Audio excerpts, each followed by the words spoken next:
моей спиной типичная панелька. И панельки есть во всех городах России, но в нашем регионе, точнее в Республике Коми, они отличаются. И много чем. Сейчас я расскажу, чем конкретно. Конкретно этот тип, мне кажется, можно встретить во многих городах России, потому что ничем так они особо и не отличаются, эти панельки. Наверняка у них есть какой-то класс, напишите в комментариях. Вот мы проходим к нашей следующей панельке. Посмотрите, какой здесь парк сделали. Видите?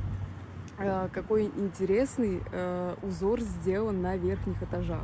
Мне кажется, что это носочек Пимы, это национальная обувь, сапог, который обшит мехом и украшен национальными узорами. Это вот тоже похоже на такой узор. Слушайте, ну вот еще одна панелька, вот это уже прям интересная панелька, да? Даже не совсем понимаю, в чем прикол вот такого архитектурного решения, потому что это уже намек на ампир какой-то идет. И верхние этажи смотрим, уже совершенно другой орнамент. И там, ух ты, даже мозаика что-то выложено. Смотрим внимательно.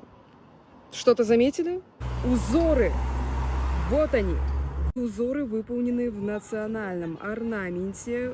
Это, конечно же, вот такие косые углы и пересечение линий. Это типично, это характерное, да, для нашего региона, потому что так, в принципе, выглядит и коми-орнамент. В этом даже присутствует какой-то свой вайб. Я понимаю, что я приехала в родной город. И так это гармонично, главное, смотрится. Хоть панелька кажется, что страшный дом, нет. Вот с такими узорами панелька уже приобретает совершенно другой смысл.